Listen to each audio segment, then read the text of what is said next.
clicking on this video, you probably enjoy Pokemon, and again you probably know a lot about it since it has been around for over 20 years now.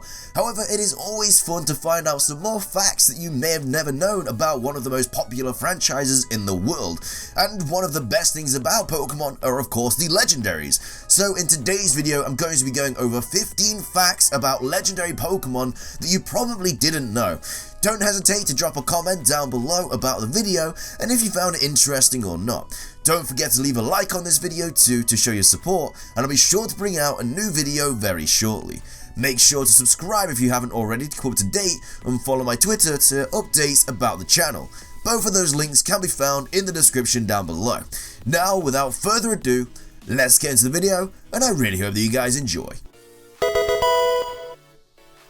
So the first fact in today's video is all about the legendary birds, and out of all the facts on this video, this may be the one that you probably know, but again a lot of people don't know it. And it is a fact that Zapdos, Articuno and Moltres all have the first three numbers in Spanish in their name, being uno in Articuno, dos in Zapdos and tres in Moltres. So obviously we got uno, dos, tres in Zapdos, Articuno and Moltres. So hey, that's pretty cool, and obviously means 1, 2 and 3.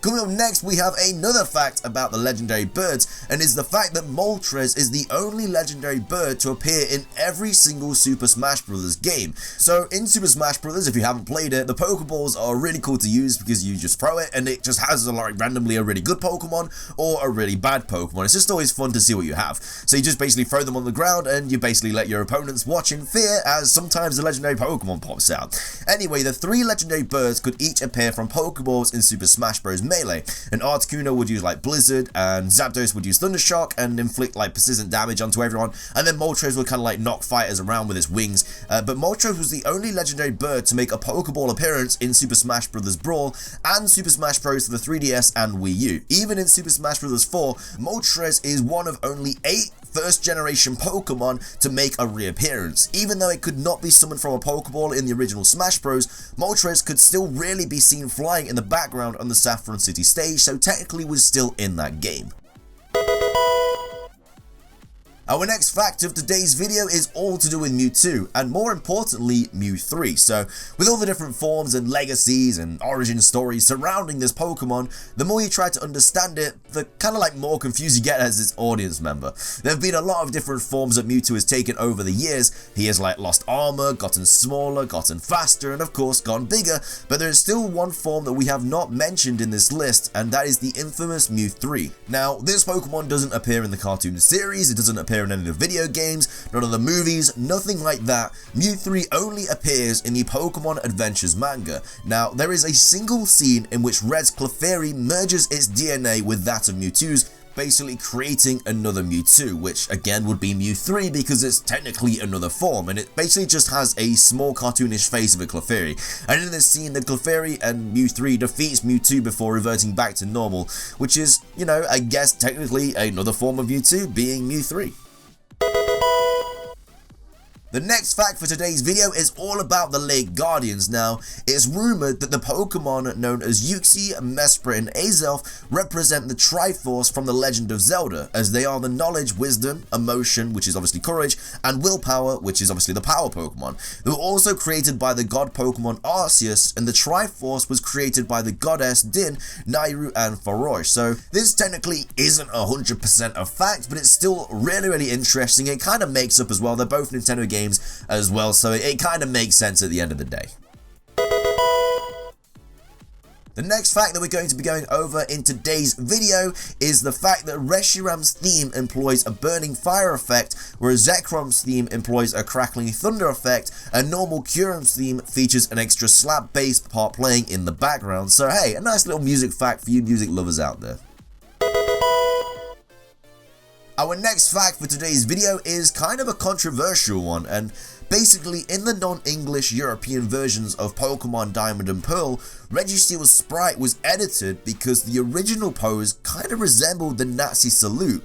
Obviously the pictures are on your screen right now, so I kind of guess you guys can make up your own mind about this, but in Pokemon Platinum the sprite was changed for all regions. The change was left in for Heart Gold and Soul Silver though, so like I say, the pictures are on your screen right now. What do you guys think about this? Like, I can technically see where they're coming from, and obviously Pokemon have had all the controversial stuff in the background with like Jinx and everything like that, so I could see how they didn't really want to upset anyone. So yeah, nice, like kudos to Pokemon for changing it, but I don't know, can you guys kind of see the resemblance? But obviously I'm not going to put the Nazi salute on the video at all because no, but yeah, what do you guys think about this?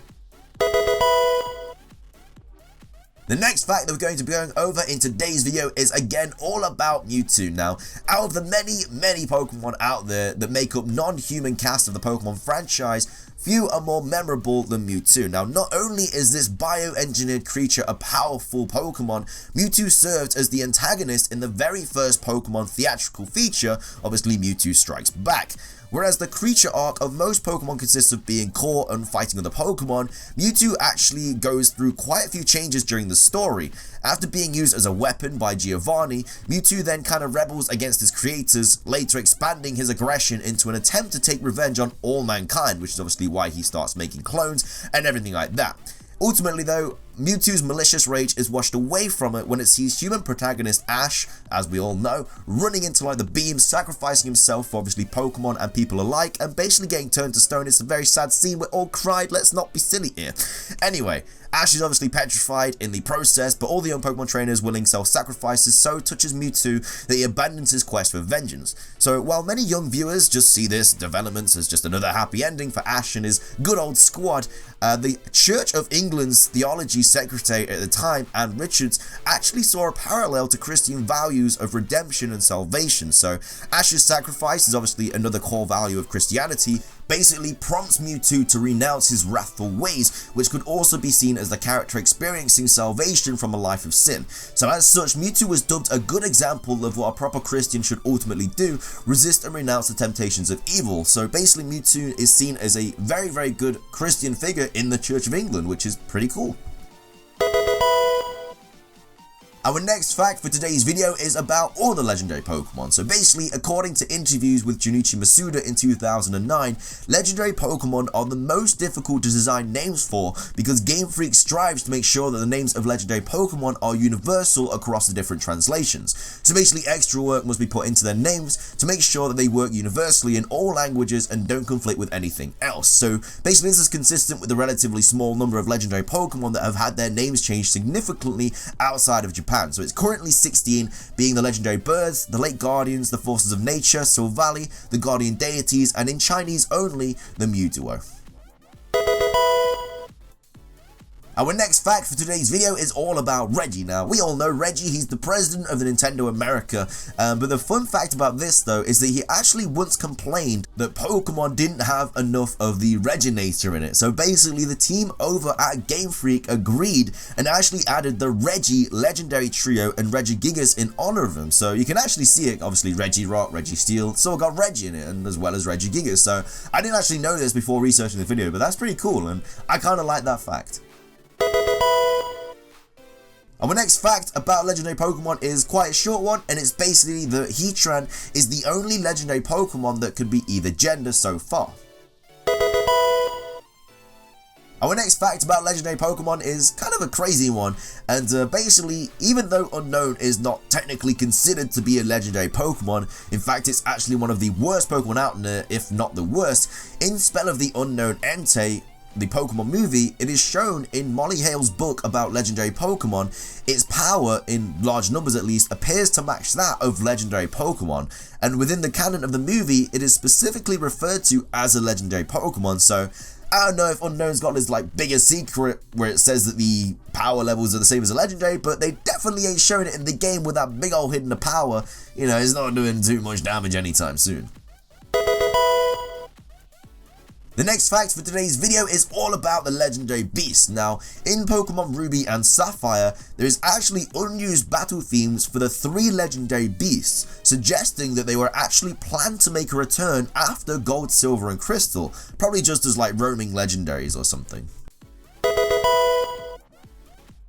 The next fact for today's video is, again, one that you may know, but it's still a fact at the end of the day, so hey, let's include it in the video. Anyway, originally Arcanine was intended to be a legendary Pokemon. Now, the game team replaced Arcanine with Moltres before releasing the game, and instead made Arcanine just a standard Pokemon with a pre-evolution being Growlithe. However, they must have regretted this idea of not including a Fire Dog legendary because they actually introduced Entei into the next generation. As well as this, on your screen right now is actually a scene of a board displaying the legendary Pokemon, and Arcanine is actually included on the board, but is not in fact a legendary Pokemon obviously in the game, so maybe Pokemon still technically saw Arcanine as a legendary at this point in the Pokemon anime.